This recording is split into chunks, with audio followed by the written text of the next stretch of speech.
In March 1997, Mr. David Fishel of Des Moines, Iowa, was the subject of a German newscast. He was suing 6 major German industrial companies, and the German government was concerned. Begannen die Leiden des polnischen Juden David Fishel. David Fishel was 13 when taken by the Nazis. In 1944, Fishel's nightmare led to the Harz Mountains. Here he worked in forced labor, opening vast caverns into the mountains. Safely hidden underground, the Nazi industries continued producing munitions and airplanes, free from Allied attacks. Forced laborers and concentration camp prisoners by the thousands died working to hollow out these mountains.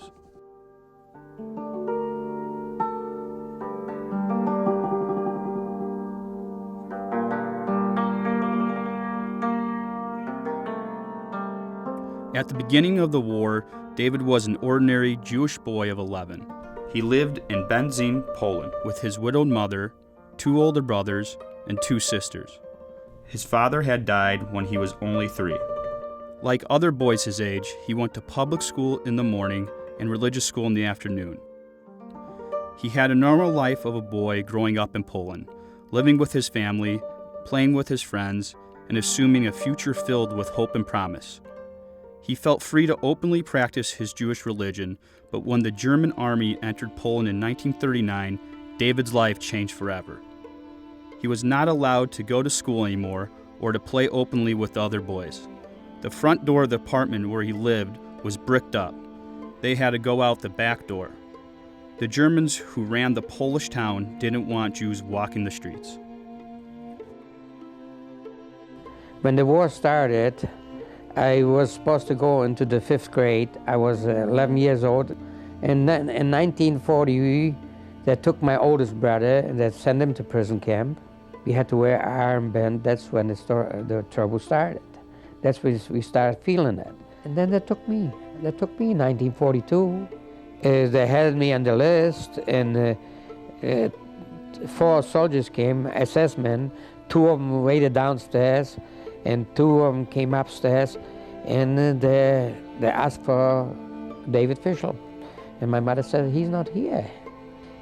When I heard him coming, so I was hiding underneath the bed, and he saw my legs, so he pulled me out by my heels. And my mother said, he's just a boy. What do you want from him? Leave him alone. He's not a man. Get the man first. With the butt of the rifle, the gun he had, a rifle butt in his stomach, he knocked her out. So that's the last time I seen my mother. I never seen her again. They took us in big trucks, the army trucks. The guards were on each end. They were making tanks up there. They were making big, heavy guns up there. That's the first time I couldn't eat nothing because years later I wish I had the food what I threw away at that time, because it was like the food was terrible. None of us could eat, but slowly by slowly we had to start eating that. You know, we were losing weight. For the next 5 years, David moved between concentration camps and forced labor in various German factories. The slave conditions he worked under were designed to end in death. This included physically demanding labor, extreme working hours, minimal food, no hygiene or medical care, and insufficient clothing in the winter. Under these conditions, up to 25,000 to 35,000 prisoners working for IG Farben at Auschwitz died. The average life expectancy of a Jewish slave laborer was less than 4 months. And I was a boy up there. They had about 30-some in a room, 3 beds high. We were digging ditches and all the railroad tracks. This was Blechammer. I was unloading sacks of cement, and I had to carry it quite a ways. One of the sacks came out of me, and I splashed it all over. And this German came up to me, and he had me put face down, and he beat the living daylight out of me. Face down on the ground. He took like a baseball bat, and blood was coming all directions. And my buttocks, I couldn't walk, but I had to go to work next day too. I was so much pain, didn't make any difference to them. Even years later, David never forgot the pain and suffering of being a slave laborer. He decided to take action, stand up for what is right, and call the world's attention to the harm and humiliation he and countless other Jews endured during the Holocaust. David had become part of the destruction through work system, which was implemented by the German government after 1942. There were hundreds of subcamps of major concentration camps. Auschwitz had 45 subcamps. Buchenwald had 130. Gross Rosen, 200. Stutthof, 70. And Mauthausen, 33. After Reichswald, we went to Blechammer. That's where they tattooed me. They put my number in this camp. This was Außenkommando Auschwitz, a subsidiary from Auschwitz. We belonged to Auschwitz. There's 184,570. This was my name, my first name, my last name, everything you want to know was that. I lost my identity. This was my identity. Auschwitz was a massive German concentration camp. We hear the word Auschwitz and think death, gas ovens, crematoria. We don't think slave labor, forced labor. Many simply worked until they died. During the first half of 1944, the factories in Auschwitz region expanded. The Krupp Works utilized slave labor to make steel. The munitions manufacturing firm, Rheinmetall, set up production at Buchenwald. IG Farben, the giant chemical cartel, produced explosives, synthetic rubber, and other war-related products.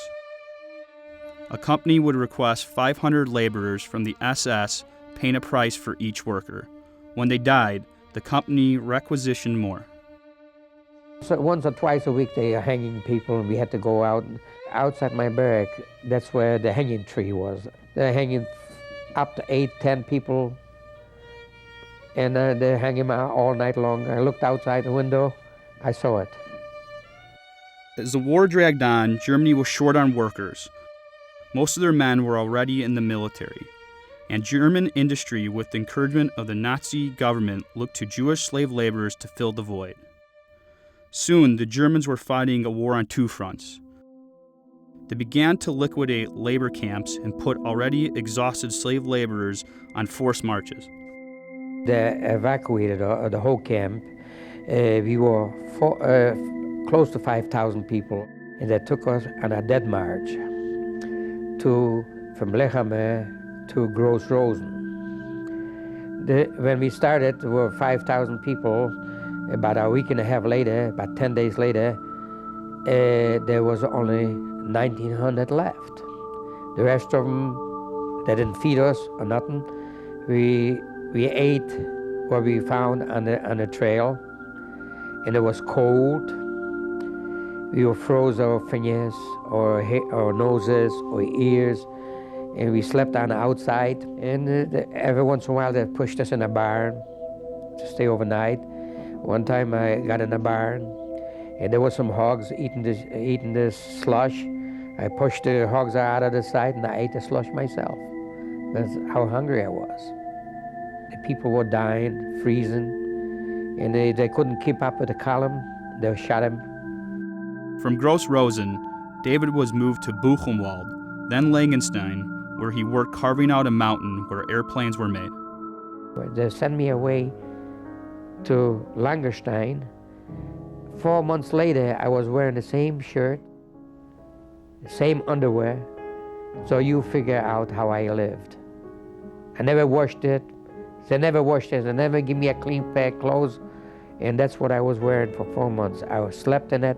I worked in that, and that's, the lies were eating your life. Every one of the prisoners. But we worked from morning to night again. We worked a different kind of work. I worked inside the tunnel. We never see daylight.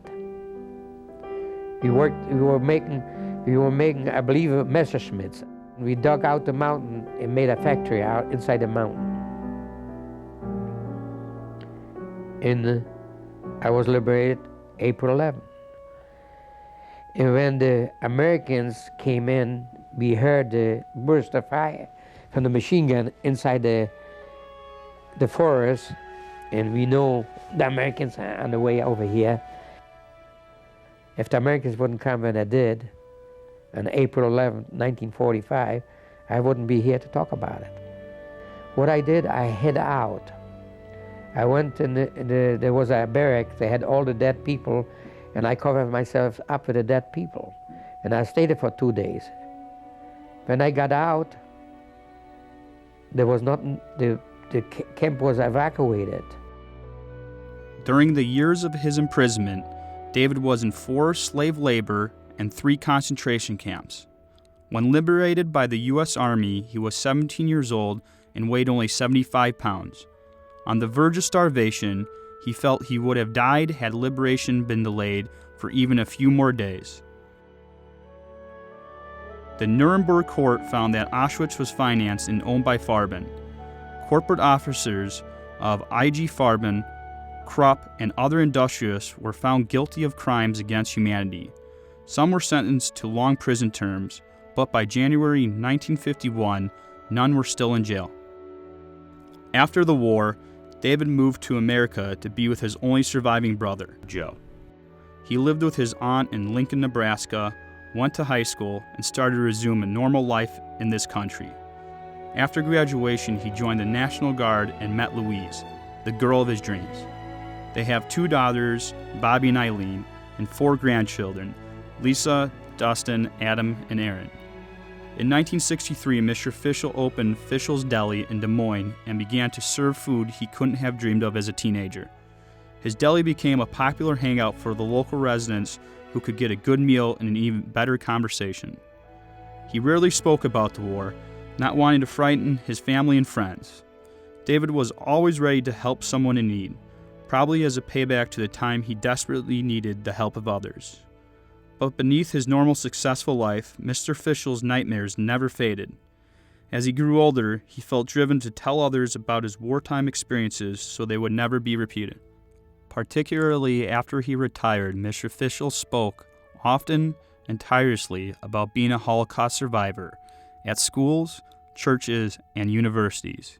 He felt that it was a story that had to be told for the sake of his family members and the millions of Jews and others who so cruelly perished in the Holocaust.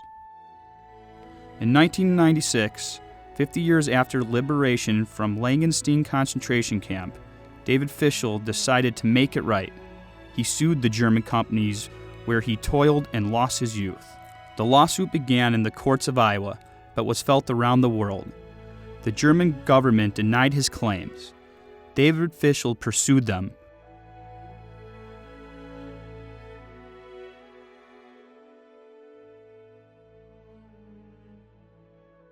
If you see something wrong, try to make it right. Don't turn your head. Be involved, because today is me, tomorrow might be you or you or you. This has been the tale of David Fishel's stolen youth and reclaimed life. I live out David Fishel's continuing dream of triumph. My name is Dustin Cohen, and I am David Fishel's grandson.